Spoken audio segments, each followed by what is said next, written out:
Hai guys, welcome back to my channel.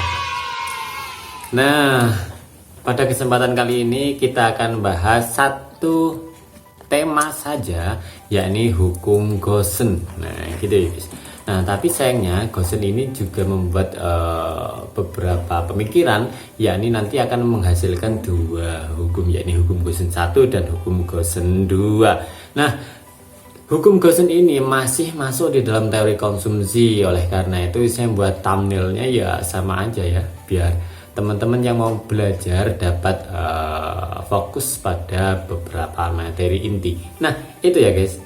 Oke, langsung saja. Hukum Gosen ini pertama kali diperkenalkan oleh orang yang bernama Hermann Heinrich Gosen.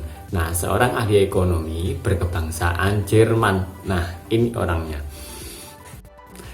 Gosen ini dia membuat sebuah karya yang diterbitkan tahun 1854 berkaitan dengan batasan kepuasan dan kepuasan marginal. Nah, dia ingin tahu nih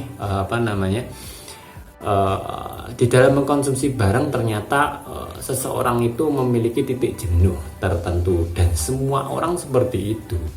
Nah, ini artinya teori ini bisa menjadi counter beberapa aliran yang mengatakan kalau konsumsi seseorang, kebutuhan seseorang itu tak terbatas. Nah, ternyata enggak guys. Ternyata ada titik jenuhnya, ada batasannya. Nah, gitu ya guys. Nah, tapi sayangnya karya yang diterbitkan oleh Gosen ini kurang tenar pada saat itu. Nah, tahun 54 ini kurang tenar.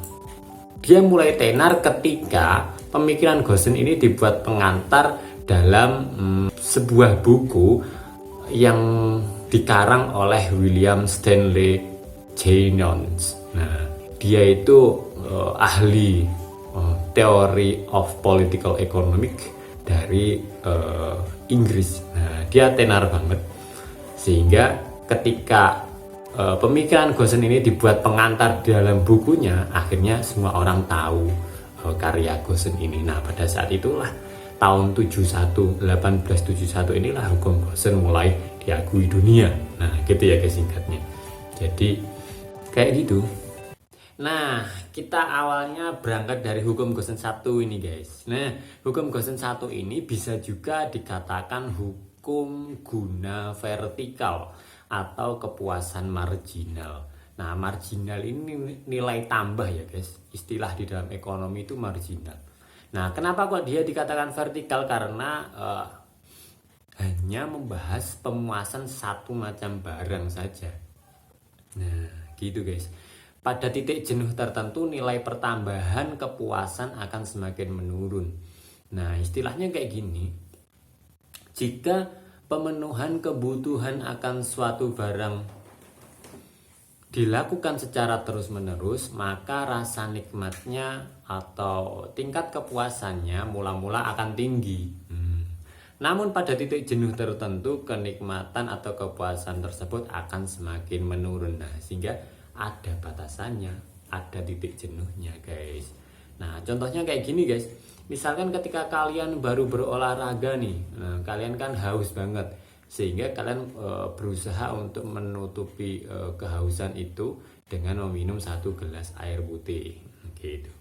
Nah, ketika itu kalian ya dahaga kalian mulai berkurang, artinya kepuasan kalian bertambah. Nah, terus kalian meminum lagi 2 gelas air putih. Nah, kepuasan semakin tambah lagi, dahaganya semakin berkurang kan. Terus 3 gelas air, 4 gelas air. Nah, pada titik jenuh tertentu kemungkinan perut kalian sudah tidak mampu menampung air itu, sehingga kemungkinan bukan kepuasannya yang bertambah, tetapi dia akan semakin menurun. Nah, ini saya ilustrasikan ada sebuah grafik. Kalau kurva konsumsi kan ya dia memiliki skop positif kayak gini yang di kurva yang kiri, tetapi ketika dia dihadapkan pada hukum Gosen 1, maka kurva konsumsi atau MPC ini nanti akan semakin menurun. Nah, pada titik jenuh tertentu dia nanti akan semakin menurun dan menukik ke bawah. Nah, kayak di kurva yang kanan ini guys. yang saya kasih ruang warna hitam itu, dia kan semakin menurun. Nah kayak tadi guys, ketika orang minum 1 gelas, 2 gelas, 3 gelas, 5 gelas, maka pada titik jenuh tertentu dia nanti kepuasannya akan semakin menurun. Nah itu tadi ya guys, kurva konsumsi ini membuat MPC-nya akan semakin menurun pada titik jenuh tertentu. Jadi istilah MPC ini ya marginal propensity of consume. Nah yang kedua ini ada hukum Gosen 2 guys. Nah hukum Gosen 2 ini bisa juga diistilahkan dengan istilah hukum guna horizontal. Nah kira-kira kenapa guys? Karena hukum Gosen 2 ini membahas pemuasan berbagai macam barang. Nah bunyinya kayak gini guys.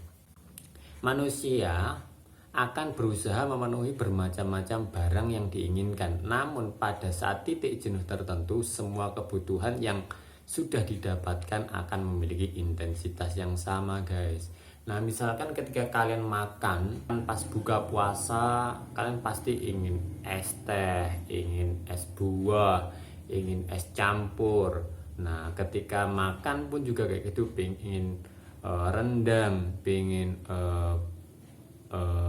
telur Bali, pengen Kentucky atau pengen apa, sehingga di hadapan kalian banyak hidangan lauk itu. Nah ketika kalian sudah makan itu, mencicipi itu, emang rasanya berbeda-beda dan enak. Nah tingkat kepuasan kalian akan bertambah ketika makan berbagai macam makanan itu. Nah tapi pada saat titik jenuh tertentu, ketika kalian sudah mulai kenyang, maka Gosen ini bilang makanan yang satu dengan makanan yang lain itu kalian akan beranggapan sama aja, kepuasannya sama aja gitu guys. Jadi dia akan memiliki intensitas yang sama pada saat titik jenuh tertentu. Begitu juga ketika kalian ingin mendapatkan barang A, B, C, D, E karena kalian memiliki uang yang sangat banyak, yang nanti pada titik jenuh tertentu dia akan memiliki intensitas yang sama. Artinya kepuasan dari barang A, B, C, dan D itu ya sama aja. Nah gitu ya guys. Oke, sekian dulu untuk materi kali ini. Singkat aja karena saya hanya membahas hukum Gosen ini saja, karena dia sangat terkait dengan teori konsumsi guys.